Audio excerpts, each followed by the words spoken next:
watching Spotlight, a production of Culture in May, York's cultural showcase. I'm Carla Christopher, poet, publisher, and producer.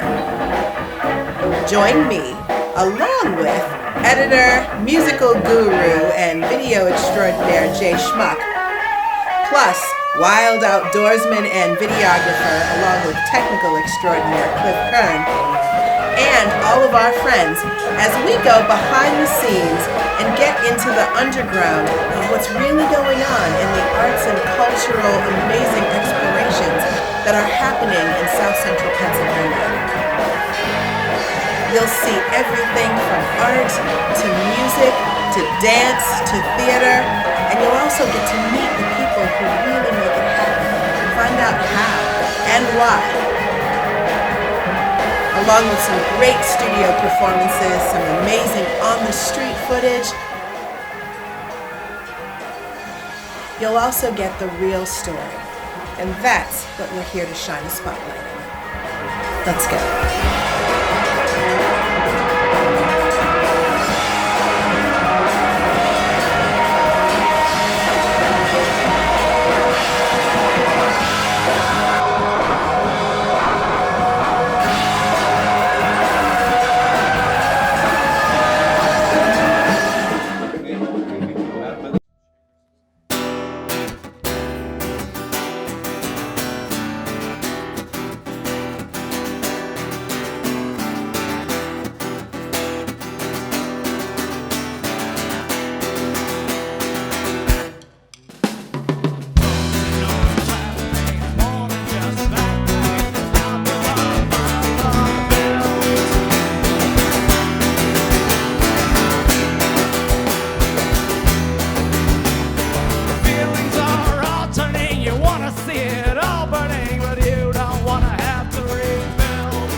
Everybody, hello. Well, that was interesting to say the least. Thank you so much. My name is Boots Inners. This is Boots Inners, am I right? Hi, yeah. Boots is one of the performers tonight? I'm the first performer tonight. Tell us about the Cap. I hosted the open mic there for about 4 years, and I got to really get to know that room and develop myself as a person there. So it's a unique experience. The whole place is a very unique experience. And, I wrote this at Mike's bar, actually. This is called Logic, and thank you all so much for being here. This is for Mike, so thank you.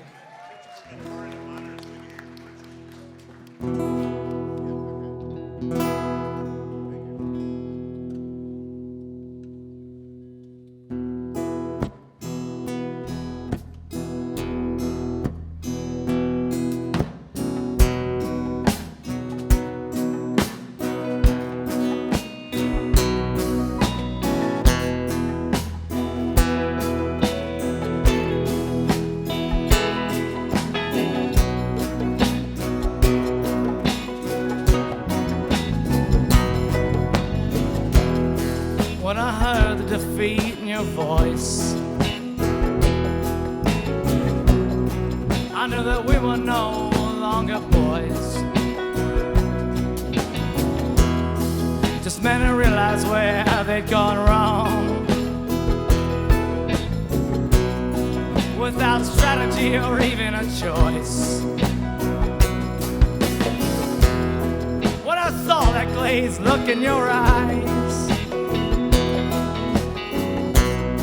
underlined by the weight of your life, I knew how heavy it could be to be alive.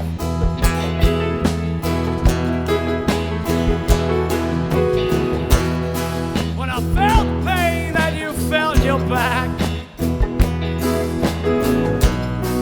day after day, how it aches and it cracks. Simplistic ways, you just accept the fact that this is the consequence of choosing that path. When I could see it so clearly, it was already too late.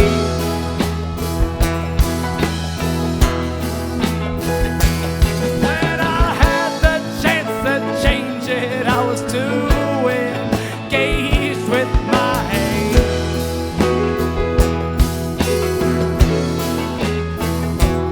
And I knew just at that moment when I tried logical foresight that the vices that we used to face it are massive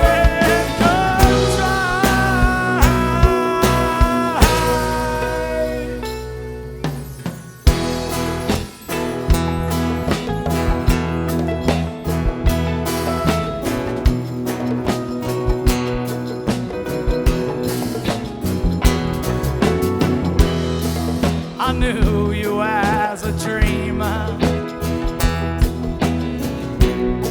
and I know you as a man, and you once were a believer. Then you learn to understand. I knew.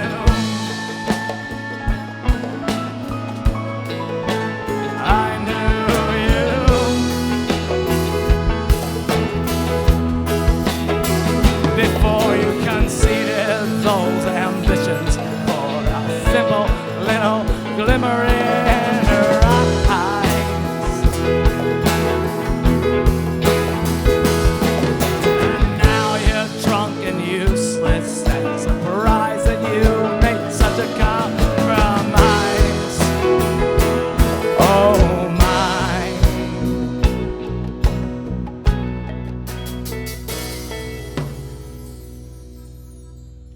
And I knew just at that moment when I tried logical side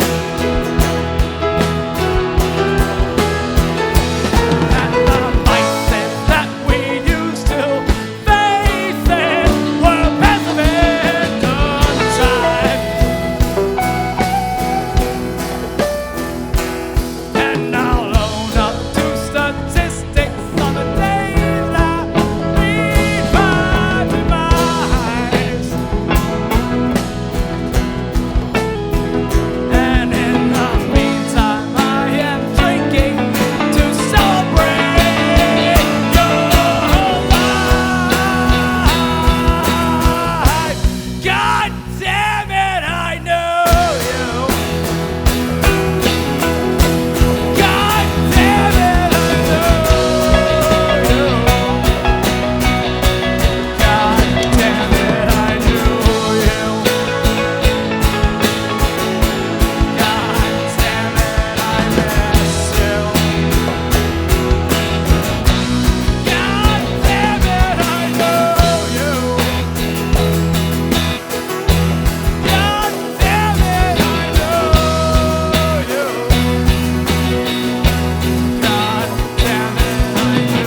Thank you so much. I'm Boots Sinners.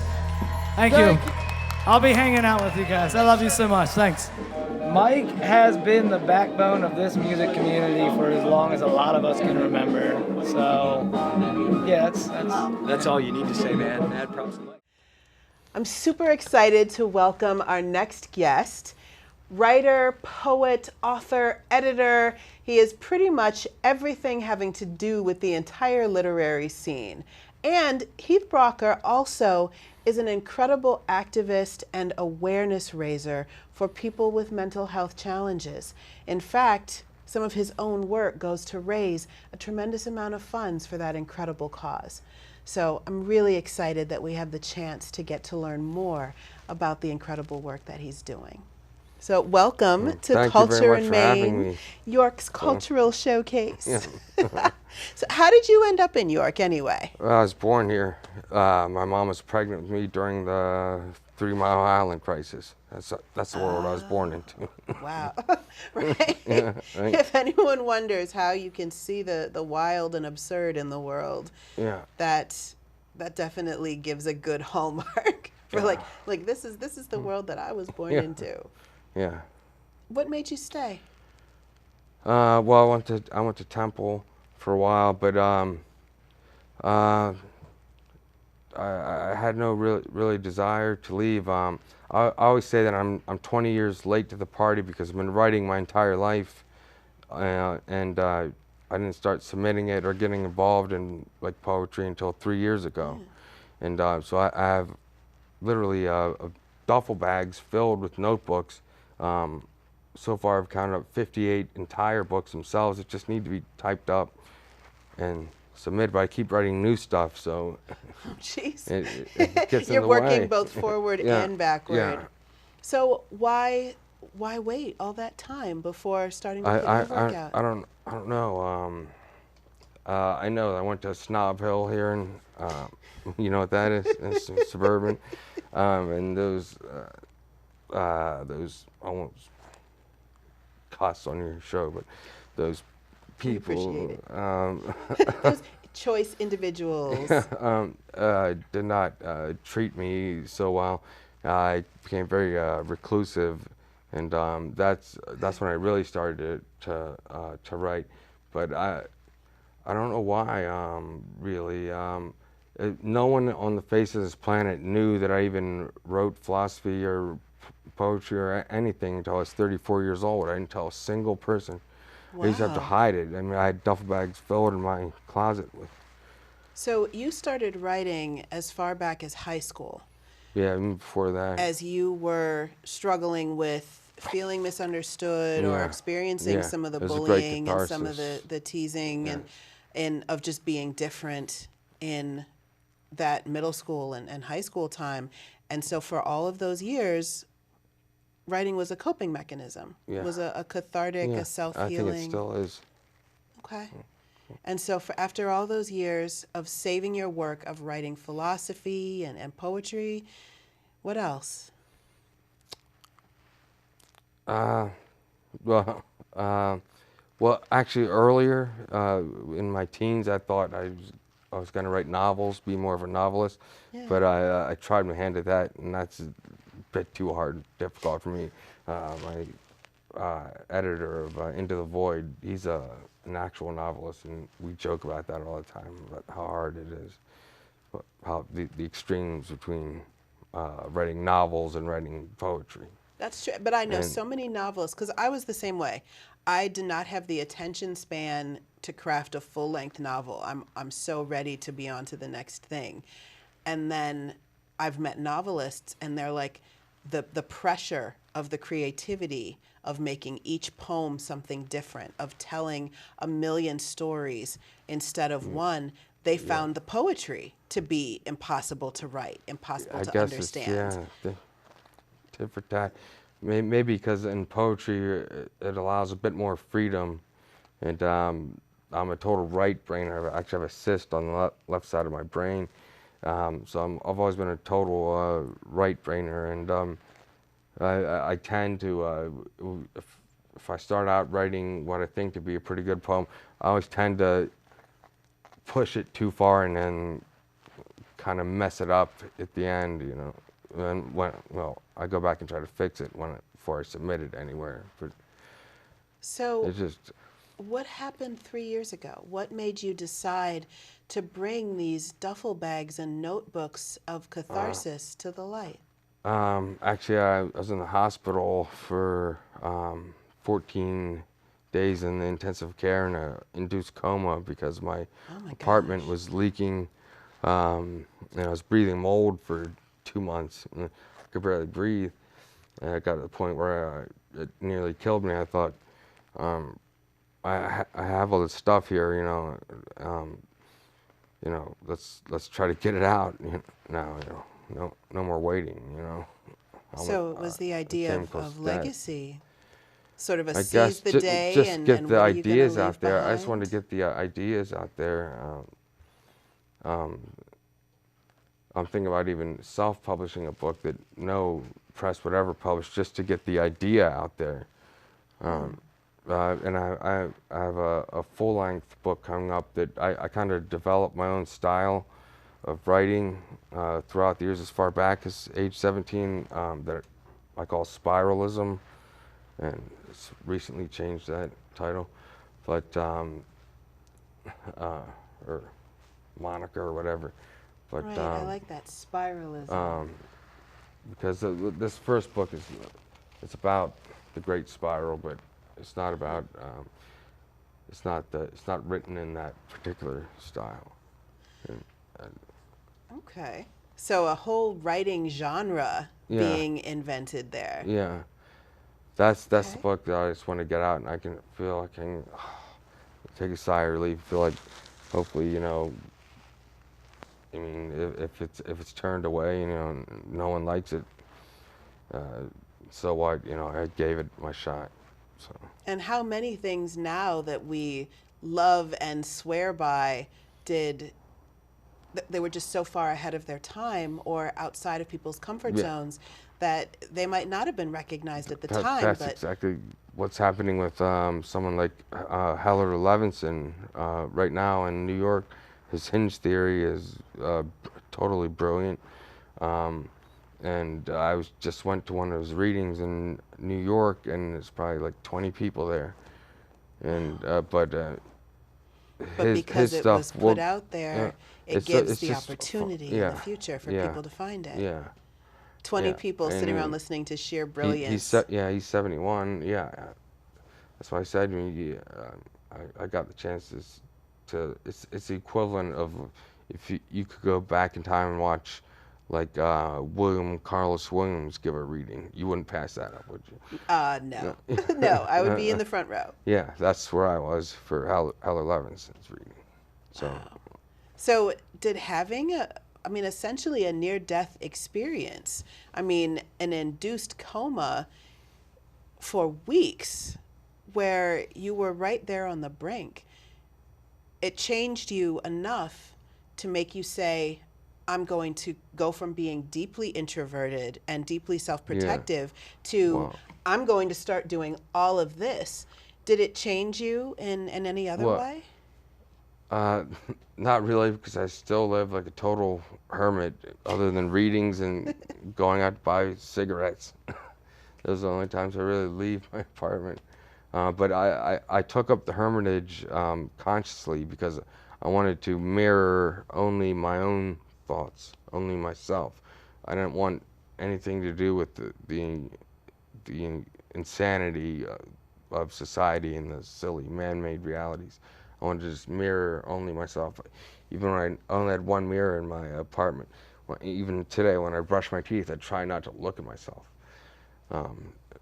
Just as a physical aspect of it, but humans mirror their surroundings. I wanted to see what else was in there, and I've came across a lot of good epiphanies, I think, just Wow. And there's talking to myself. there's a long history of that. Of in spiritual traditions of monks from various religions, of people going in journeys and dream quests, of people making the conscious choice to separate themselves from society to get rid of the clutter, to get rid of all the other voices that can kind of corrupt the natural voice. Yeah. But to take up a deliberate and conscious hermitage for a period of years, that's not something you run 12 years. into. Yeah. 12 years. That's Yeah. not something you run into every day. How do people tend to respond when they realize that you've made that choice as a lifestyle? Some people like it. Some people think I'm totally insane. What do you think? I think, I live for truth, and I try to ride the spiral until I find the truth. And the truth hurts. I've always said the truth hurts, and when it does, you have to let it hurt you, or else you will forever be caged by that, whatever it is. You can't continue the spiral unless you allow yourself to be hurt by the truth. Wow. Turn into the pain. Don't turn away. Turn into the pain. Don't turn away. And so is that what your books are? Yeah, a lot of the writings are. This book especially. I forgot to put my other book, but Yeah, tell me about the books. Tell me about well, the books. this book is probably the one I'm most proud of, and I didn't even write it. It's I edited it. I was judging a contest for Into the Void magazine, and there were so many good submissions that I just, on a wing and a prayer, said to the editor, it'd be really cool if we could do an anthology. And he said, yeah, that's a great idea. We could donate it to suicide prevention. I said, all right, let's do it. We just had a big reading up in Boston. Yeah. With Tom Daly put that together. So thank you, Tom Daly.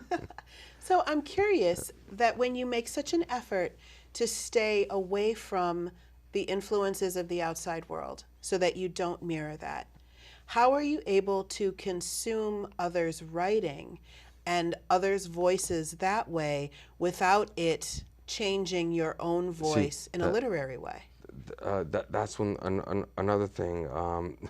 I've always said I never want to become pigeonholed in my writing ever, and I used to kind of think that, reading. I kind of stopped reading for a while even because I didn't want any of that influence on there either. But now I've come to realize that you really have to read other people's voices at times, the ones you like, the ones you know are true. So you can, because you can sort of control the consumption, you can choose Yeah. what to read, you Yeah. can read as much as you want, you can choose to read Yes. when you're in a certain mind state, you can consciously reject what doesn't speak to your soul, Yeah. as opposed to being in the Exactly. world where you have much less choice over what you're bombarded with. That makes it more of a research as opposed to an assault. Yes, most definitely. Okay, that makes total sense to me. Wow. So what about the inspiration behind your own books? What are some of the things Well, this you was love? basically there's a Nietzsche quote at the beginning of this. This book is meant to kind of spiral outward as the poems go along. Where the Nietzsche quote, those thinkers in whom all stars move in cyclic orbits are not the most profound. Whoever looks into himself as into vast space and carries galaxies in himself also knows how irregular all galaxies are. They lead into the chaos and labyrinth of existence. So, There's a writer's mission statement, and if I ever heard there's a one. flip flop there where I say I don't like to, but that's Nietzsche, I'll take his word. Right, we'll take what Nietzsche says. That's incredible. So if people are curious and want to learn more about you and about your work and, see and hear you, how can they I'm on encounter your work? Facebook. I'm just starting to put up a website. There actually is one, www.heathbrougher.com, I think, that I paid these people to do, and didn't do a very good job of it, then they were going to I have no idea what I'm doing. I'm computer illiterate, so I have to get someone actually in my apartment if they'll come in. Gotcha. You know, so I've over 400 publications I need to get up there and promote. Okay, so the easiest way, aside from visiting the different assorted publications, so like 5-to-1 magazine, people can actually go FIVE, the number 2, 1 spelled out ONE magazine.com, just like actually is on the back right here. Yeah. So you can actually go and see some of the publications. Into the Void. And Into the Void. That's I'm pretty sure that's it. Absolutely is a great one. Yeah, this won the 2017 Saboteur Award for Best Magazine. An absolutely incredible award-winning publication, Into the Void magazine. So you definitely want to go to intothevoidmagazine.com or facebook.com/Into the Void magazine. And so you can absolutely find 5-to-1 and Into the Void online. And then you can also look up Heath Brougher, and that's the unconventional spelling. It sounds Heath Brougher with a C, everyone will know but make sure you get the GH in there. Spelled Brougher, pronounced Brougher though. Right, and make sure that you find Heath on Facebook as well, because I promise his readings are incredible and intense and deeply entertaining, much like this interview. Don't miss what is coming up next from the unfolding world of one of our incredible homegrown local authors. Yeah, don't miss this. That's right, don't miss it. Thank you very much. Thank you for coming on. The very first one is from my first book of poetry titled A Curmudgeon is Born. That's available on Amazon.com and Yellow Chair Press's website. Its title is Misperception. That oak tree is not really an oak tree. That oak tree is only an oak tree because you call it an oak tree. Maybe you should stop lying to yourself. But this poem is titled Curriculums. I am alwaysing my way through life, turnstiling through these days made of illusion and lies. The hamster wheel spinneth eternal, fan rotation and so on, until I unlatch from this loop to see that circular paths are false, for the truth lives within the spiral. To unsnag from the grindstone endlessly turning, one must disconnect oneself in order to stop this massively insane friction. It's titled 1,000 Miles Sublime. Let there be light so we can howl at the sun. Let there be warm, tendril-esque days upon which to kiss the flower petals strewn across the streets and yards like soft pink snow. Let there be blood flowing and rejuvenation and a rush of euphoria through the veins. Let there be moons so bright they cast shadows on midnight's grass. Let there be wine-soaked life blooming and yelling belligerence into the fully alive last bit of pure earthly air.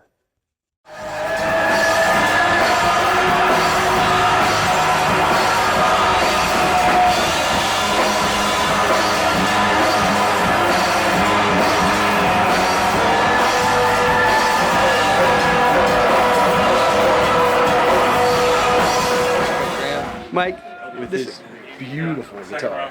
It's Craig Graham, actual guitar brother. I designed it. It's beautiful.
Said, boy, what can I do for you? Oh, and her eyes are like the bad moon rising. What could I say or do? And there were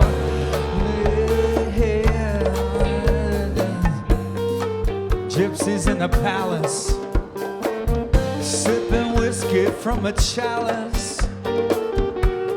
Two turtle doves, yeah, black cats in love, love, love, love, love, love, yeah.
right. I mean, every night is kind of interesting and special, I would say.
You know, this is sort of like my home since the 80s. I've been playing this place. I'm so glad you've been keeping it running all these years. So I love you. Thank you for having us.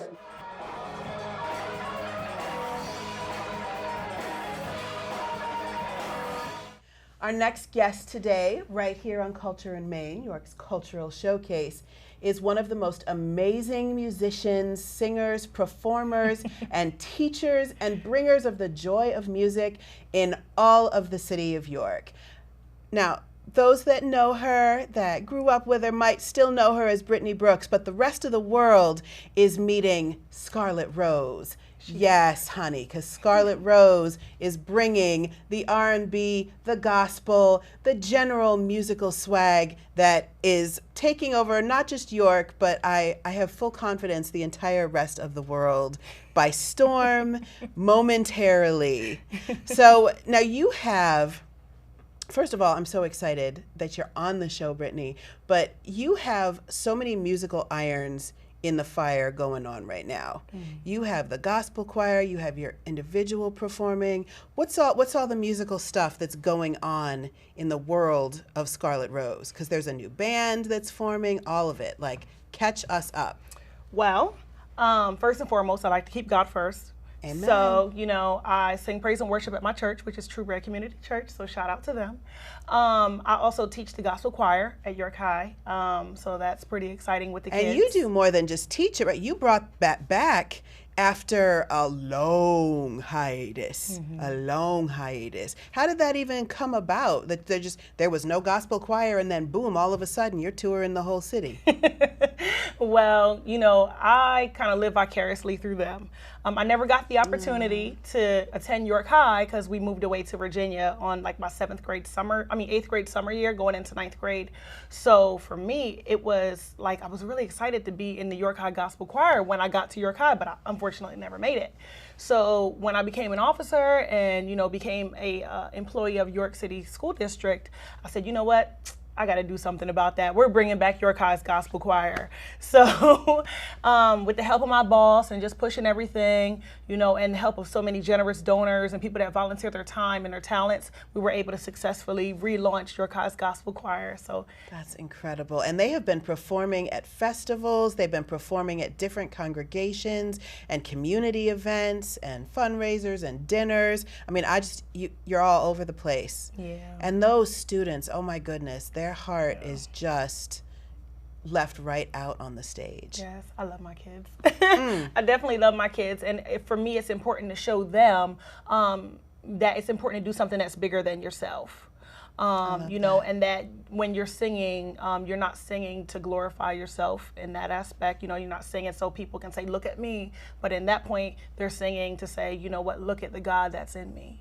And I believe that's very, very important when you're singing gospel music, because so many people get so caught up in the glory that it brings themselves. Because if you can sing, if you have that gift, you know, sometimes you can kind of get caught up and say, you know, that's true. Yeah, I did that. Woo-hoo. No, it's not about that when you're singing gospel music and, you know, things like that. So I definitely try to remind them of that. And also, you know, I definitely try to just kind of draw them closer as far as, you know, relationships or any questions that they may have as far as God is concerned and stuff. So that's what I do with the kids. So it definitely has reaped a great harvest as far as they're concerned. I see some transformations in a lot of the kids' lives, and that's just an amazing feat all in itself, you know, as somebody who is considered a mentor, somebody who's considered a mom, they call me sometimes, somebody that's considered an auntie or whatever, just that community member, and I'm just so honored to be a part of their village every day. So yeah, that's the gospel choir. And so I can only imagine what it does for them, as, you know, seeing you as someone who is in their school, who is making a difference, and now who's helping them perform and find themselves, seeing you be successful in your very own right as a solo musician and now performing with your band. So talk to me about this. What's the mission of Scarlet, the solo artist? Well, I have had this alter ego named Scarlet Rose for years. And I didn't want to have something like with my regular name just because my name may change. I may get married or something like that. And then I don't keep the same name. So, out of respect for my future husband, I say, I don't want to keep this name. I'm just going to have a stage name. What would be an appropriate stage name? Oh, wait, Scarlet Rose, because that's always been my alter ego. Like when I get new hair, or like when I get all dolled I've seen you up with the flaming red. It's gorgeous. Yes, and that is who Scarlet Rose is. She is everything that most women are afraid to be. She says the things that most women are afraid to say. And I touch on a lot of subjects and a lot of things, and I like to call my genre of music that I like to sing life music. It doesn't fit into the category of gospel or R&B or neo-soul or anything like that, but I call it life music because I really like to talk about things that are happening in life and things that are relevant, things that when you're driving in your car, you can say, you know what, I can relate to that, and sing that with my entire soul because I've lived through a lot of the things that I write about. I've lived through a lot of the things that I sing about. So for me, embodying those songs and really, really pouring out the emotion that's required in order for people to have a audible experience and really for it to bleed over into an overall experience is just a beautiful thing. So, wow. And so where does the band come into this? What made you decide from this very personal music, this very personal expression, into creating more of a big stage experience? Because anybody that knows me, I'm like, I'm what the kids like to call. You do it big. I'm what the kids like to call in high school, mad extra. Yes. So for me, I like big things. So even when I'm covering songs, I make those songs my own. And if you're singing traditionally on a track and you're trying to make something your own, That's hard. you're like, what is this? You know what I mean? You've got somebody else's beat and you've got to keep it the same every single time. So for me, the freedom in having a band was definitely essential as far as who Scarlet Rose is, because she is so just out there,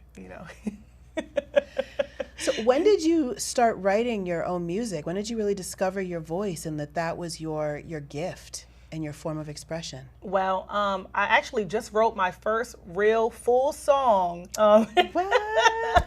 like 4 days ago. But I've always collaborated with other artists, and I always write. I tell people I write a mean hook. I write a good catchy hook. If you need a catchy hook, catchy tune, like I'm your girl. You know what I mean? But I never ventured out because the Britney side of me wasn't confident enough in her own voice. And now that I'm almost 30, I'm like, you know what? Like, I'm here, and this is who I am, and if you don't like it, oh well, but I'm gonna write this song, and I've actually written what I believe is gonna be a hit, and that's definitely, I believe, is gonna be one of the songs that you'll hear on the radio real soon. So I'm excited about that. Wow, that is incredible. Thank you. Thank you.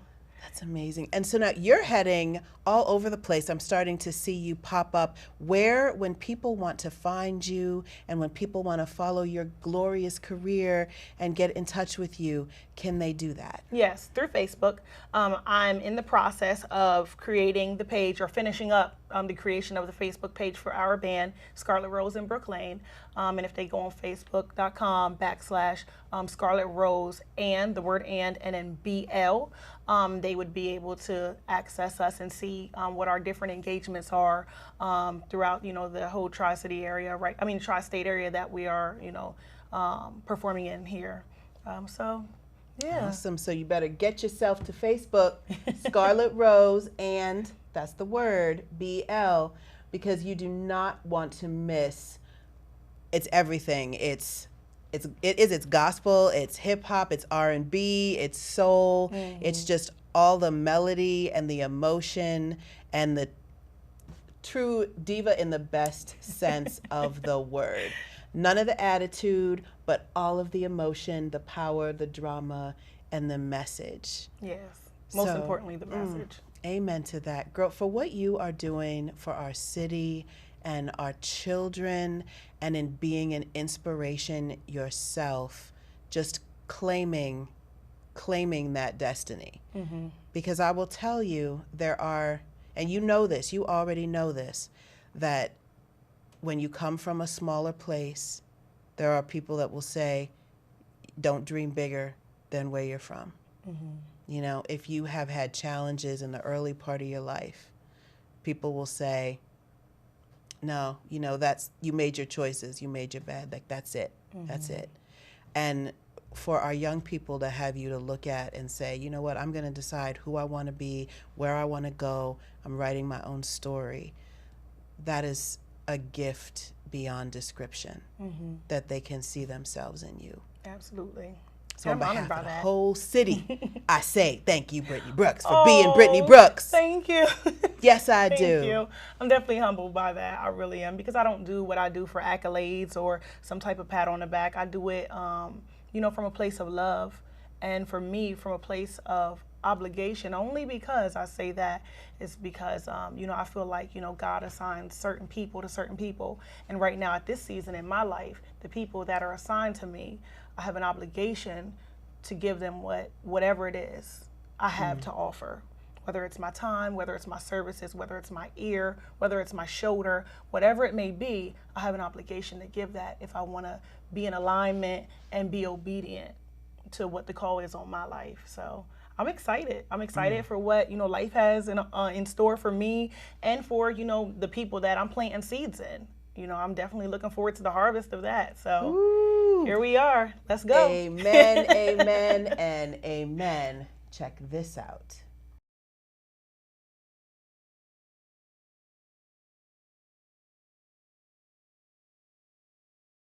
You make me happy, this you can bear. You stayed right beside me, and I won't forget. I really love you. You should know. I gotta make sure I'm right, girl, before I let go. Now we've had our good times that they can say. We've hurt each other, and girl, it's a shame. You raise your voice, sticks and stones may break my bones. I'm talking loud, not saying much. I'm bulletproof, nothing to lose. Fire away, ricochet. You take your aim. Fire away, spoke to me. It's like a dream to me. It's like a dream to me. I wouldn't ever known. I wouldn't ever known. It's like a dream to me. It's like a dream to me. Yeah. Oh my gosh, can you believe it's true? Mr. Drummer Boy spoke to me, yes, it's true. Maybe soon he will call me his girl, and I'll call him my boy, you know. He will play the drums for my show for me. It's like a dream to me. I wouldn't ever known. I wouldn't ever known. It's like a dream to me. It's like a dream to me. Yeah.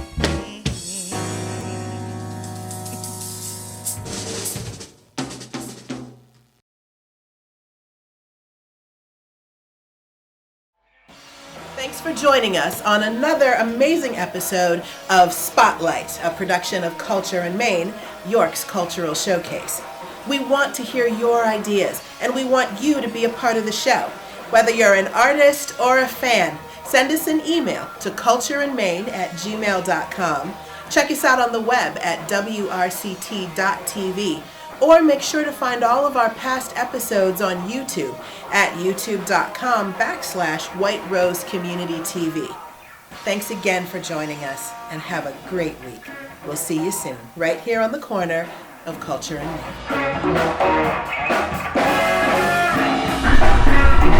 Maine.